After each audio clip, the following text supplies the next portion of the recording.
నారా లోకేష్ గారికి జన్మదిన శుభాకాంక్షలు. వేనాటి సతీష్ రెడ్డి, తిరుపతి పార్లమెంట్ టీడీపీ ప్రధాన కార్యదర్శి, సూళ్లూరుపేట నియోజకవర్గం. మన ఎమ్మెల్యే గౌరవనీయులు శ్రీమతి వేమిరెడ్డి ప్రశాంత్ రెడ్డి మేడం గారు, మరి నెల్లూరు పార్లమెంటు సభ్యులు శ్రీమతి వేమిరెడ్డి ప్రభాకర్ రెడ్డి గారు ఆదేశాల మేరకు ఈరోజు యువనేత నారా లోకేష్ బాబు గారి జన్మదిన సందర్భంగా ఇక్కడ ఈ కార్యక్రమం ఏర్పాటు చేసుకోవడం జరిగింది. ఈ కార్యక్రమానికి విచ్చేసినటువంటి తెలుగుదేశం, జనసేన, బీజేపీ నాయకులకు, కార్యకర్తలకు మరియు మీడియా మిత్రులకు అందరికీ హృదయపూర్వక నమస్కారాలు. యువనేత, విద్య మరియు ఐటీ శాఖ మంత్రి శ్రీ నారా లోకేష్ బాబు గారి జన్మదినం సందర్భంగా బుచ్చిరెడ్డిపాలెం నగర పంచాయతీ ప్రజల తరపున, నా తరపున లోకేష్ బాబు గారికి హృదయపూర్వక జన్మదిన శుభాకాంక్షలు తెలుపుకుంటున్నాను. అదేవిధంగా ఆయన నిండు నూరేళ్లు ఆయురారోగ్యాలతో సంతోషంగా ఉండాలని నేను ఆ దేవుని కోరుకుంటున్నాను. బుచ్చిరెడ్డిపాలెం మండలంలో శ్రీ వేమిరెడ్డి ప్రశాంత్ రెడ్డి గారి ఎమ్మెల్యే గారు, అలాగే మన ఎంపీ వేమిరెడ్డి ప్రభాకర్ రెడ్డి గారి సూచనల మేరకు ఈరోజు మన విద్యా ఐటీ శాఖల మంత్రి అయినటువంటి నారా లోకేష్ బాబు గారి జన్మదిన వేడుకలు మన మండలంలో జరుపుకోవడం చాలా సంతోషంగా ఉంది. పోయినసారి కూడా పంచాయతీరాజ్ శాఖ మంత్రిగా ఉన్నప్పుడు లోకేష్ బాబు గారు ప్రతి గ్రామంలో సిమెంట్ రోడ్డు లేని గ్రామంగా అట్టా తయారు చేశాడు. చాలా సంతోషం. గ్రామాల అభివృద్ధి బాగా జరిగాయి.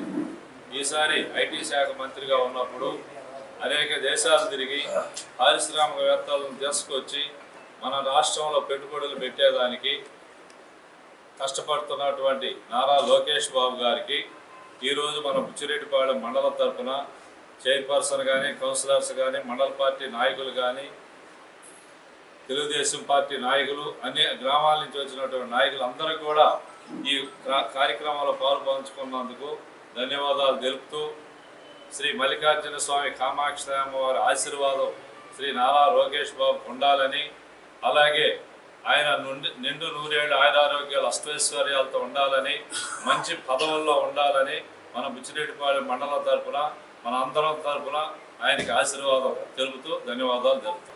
బుచ్చిరెడ్డిపాలెం తెలుగుదేశం పార్టీ ఆఫీసులో గౌరవనీయులు శ్రీమతి వేమిరెడ్డి ప్రశాంత్ రెడ్డి గారి సూచనల మేరకు, అలాగే ఎంపీ శ్రీ సూచనల మేరకు ఈరోజు ఈ యొక్క కార్యక్రమం ఏర్పాటు చేయడం జరిగింది.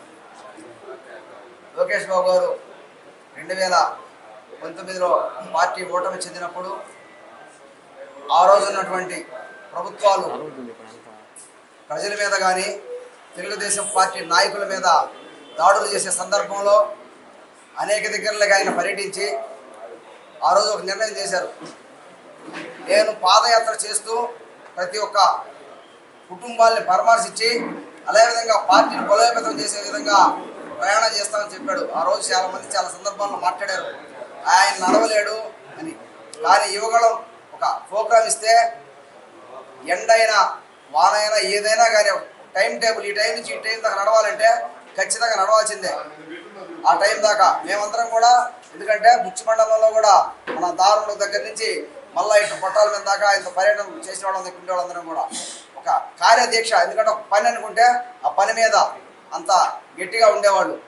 ఇకపోతే రాష్ట్రంలోనే, దేశంలోనే ఒక ప్రాంతీయ పార్టీ 50 లక్షలు, 60 లక్షలు, 40 లక్షలు సభ్యత్వాలు కలిగిన పార్టీలే ఉన్నాయి. మొదటిసారి యువ నాయకుల సారథ్యంలో 1 కోటి పైచీలకు సభ్యత్వాలు చేసి తెలుగుదేశం పార్టీ కుటుంబ సభ్యులు ఎవరైనా యాక్సిడెంట్లుగా కానీ ఏదైనా చనిపోతే వాళ్ళకి పార్టీ అండగా ఉండాలని 5 లక్షల బీమా ఏర్పాటు చేయడం జరిగింది. అలాగే ఈరోజు ఐటీ శాఖ మంత్రులు యువతకి ఆ రోజు వాగ్దానం ఇచ్చాం. యువతలందరికీ కూడా ఒక భవిష్యత్తు చూపించాలనే ఉద్దేశంతో ఎక్కడికక్కడ జాబ్ మేళాలు కానీ, కంపెనీలతో కూడా ప్రధానంగా యువతని ఆకర్షితులై వాళ్ళందరికీ కూడా ఒక మార్గదర్శించినటువంటి లోకేష్ బాబు గారి జన్మదినం సందర్భంగా అందరికీ కూడా ధన్యవాదాలు తెలియజేసుకుంటూ, లేటెస్ట్ అప్డేట్స్ కోసం వాట్సాప్ ఛానల్ ని ఫాలో అవ్వండి. ఆ లింక్ డిస్క్రిప్షన్ లో ఉంది.